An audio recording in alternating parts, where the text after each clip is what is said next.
ఇలా వీళ్ళు కేసీఆర్ ఆనవాళ్ళు లేకుండా చేస్తాం, కేసీఆర్ ముచ్చట లేకుండా చేస్తారా?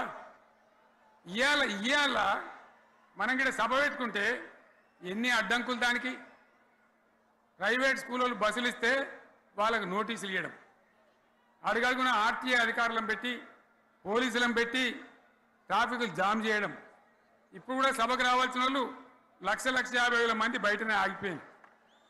ఇటు హనుమకొండ దిక్కు, అటు హుజరాబాద్ దిక్కు, ఇటు సిద్దిపేట దిక్కు 3 రోడ్ల మీద కూడా జాముల్ని.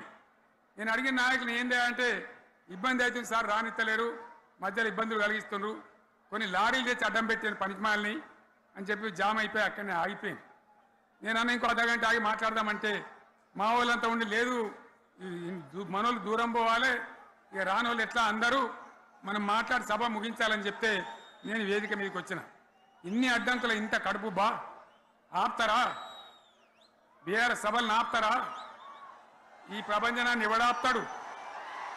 ఆగబడితే ఆగుతుందా? నేను ఒక్క మాట పోలీసు మిత్రులకు మనవి చేస్తా ఉన్నా. ప్రజాస్వామ్యంలో ప్రజలకు అడిగే హక్కు ఉంటుంది, తప్పకుండా అడుగుతారు ప్రజలు. ఈ అడిగే హక్కును సోషల్ మీడియాలో బీఆర్ఎస్కు సోషల్ మీడియా వారియర్స్ ఉన్నారు, వాళ్ళు బ్రహ్మాండంగా పనిచేస్తున్నారు, ఖచ్చితంగా అడుగుతున్నారు ప్రజల తరఫున.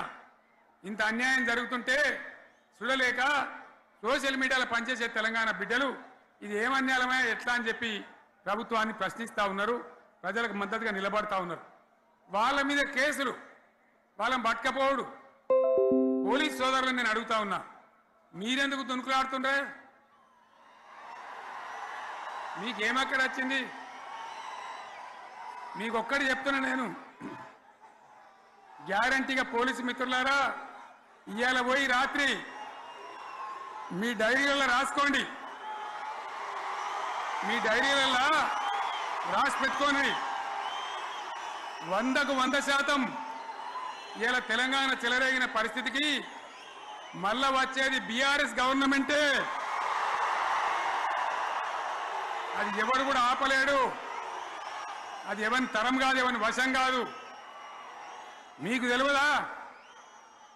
మీరు పోలీసు ఉద్యోగాలు చేస్తున్నారు, మీరు చదువుకోలేదా? మీకు కూడా విజ్ఞానం ఉంది కదా? వీళ్ళు దొంగ వాగ్దానాలు చేయలేదా? ప్రజలను మోసం చేయలేదా? ప్రజాస్వామ్యంలో ప్రజలకు అడిగే హక్కు లేదా? మీరెందుకు కేసులు పెడుతున్నారు? నాకు అర్థం కాదు. మీరెందుకు దునుకులాడుతున్నారు? మీరెందుకు బలైతారు? రేపు మీకు రాజకీయాలు ఎందుకు? మీ డ్యూటీ మీరు చేయండి. మేము బీఆర్ఎస్ ఎప్పుడు శాసనాన్ని ఉల్లంఘించం, చట్టాలను ఉల్లంఘించం.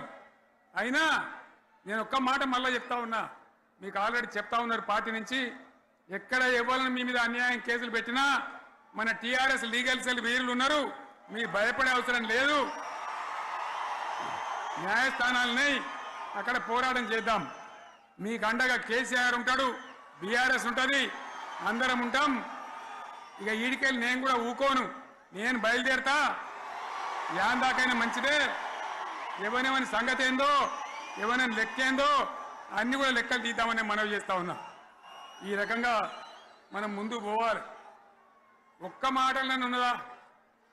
ఇవాళ ఈ ప్రభుత్వం, ఈ కాంగ్రెస్ నయవంచక ప్రభుత్వం సంక్షేమంలో ఫెయిల్, మంచినీళ్ళలో ఫెయిల్, పొలాలకు నీళ్ళు ఇవ్వడంలో సాగు నీళ్లలో ఫెయిల్, కరెంటు సరఫరాలో ఫెయిల్, రైతు బంధులో ఫెయిల్, విత్తనాలు ఎరువులు సరఫరాలో ఫెయిలేనా? ధాన్యం కొనుగోళ్లలో ఫెయిల్, పల్లెలు పట్టణాల అభివృద్ధిలో ఫెయిల్, భూముల ధరలు పెంచడంలో ఫెయిల్. మరి దేంట్లో పాస్ అయిండు? ఎటు పడితే అటు ఒర్రుడు, దేవుళ్ళ మీద ఒట్లు పెట్టుడు, అబద్ధ వాగ్దానాలు చేసుడు.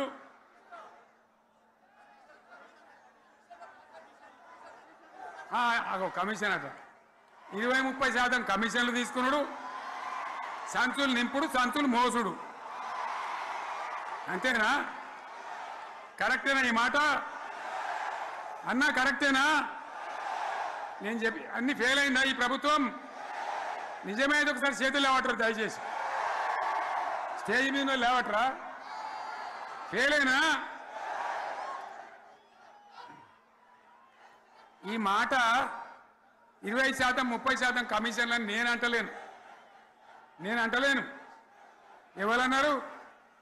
స్వయంగా ఆర్థిక మంత్రి చాంబర్కు పోయి 200 మంది కాంట్రాక్టర్లు వాళ్ళు లొల్లిపెట్టి మమ్మల్ని 20-30% కమిషన్ అడుగుతుండ్రు, ఇది ఏమన్యాయం అని చెప్పి సెక్రటేరియట్లో చెప్పిన మాట నేను చెప్తా ఉన్నా.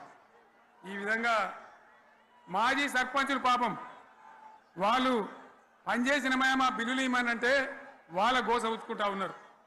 వాళ్ళేం పాపం చేసిండ్రు? ఈ విధంగా ఘోరం. ఇంకా ఈ అందానికి ఏం మాట్లాడతారు? కేసీఆర్ నువ్వు రా అసెంబ్లీకి, నీ కాయగూరకుడు ముచ్చట్లు తింటానికా? పిల్లలు అడిగితేనే మీరు జవాబు చెప్తలేరు. ఉన్నట్టు నిలబెడితే ఆ ఆర్థిక మంత్రి అసెంబ్లీలో లేచి 20% కమిషన్ తీసుకోవడానికి కేటీఆర్ మాట్లాడితే ఆయన లేచి భుజాలు తడుముకుంటాడు. నీకెందుకయ్యా బాధ? నువ్వు తీసుకుంటేనే నీకు బాధ ఉండాలి కదా. లేచి పేదలు ఉల్లి పెడతా ఉన్నాడు ఆయన అసెంబ్లీలో. ఈ విధంగా చాలా గందరగోళంగా అవివేకంతో అజ్ఞానంతో చాలా ఘోరం చేసి అడ్డమైన మాటలని చెప్పింది. దాంతో మనం కూడా గోల్మాలైపోయినాం. తీర్థం పోదాం తిమ్మక్క అంటే వాడు గుల్లే, మనం సల్లే. ఆ గతికి తెచ్చింది ఇలా ప్రజల గతి.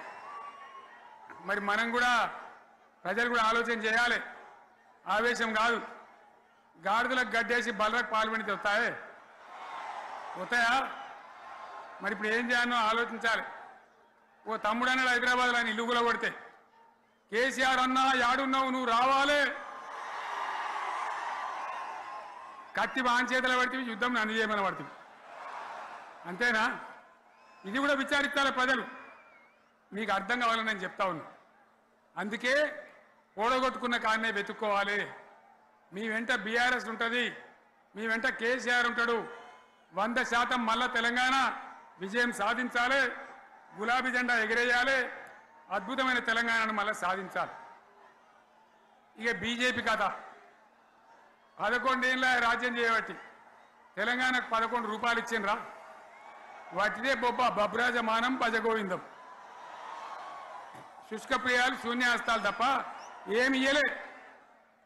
157 కాలేజీలు పెడితే మెడికల్ కాలేజీలు ఒక్కటన్నా తెలంగాణకు ఇచ్చిండ్రా?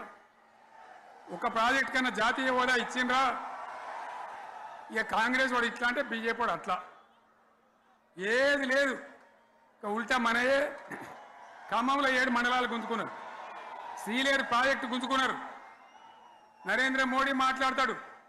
ఏం మాట్లాడతాడు?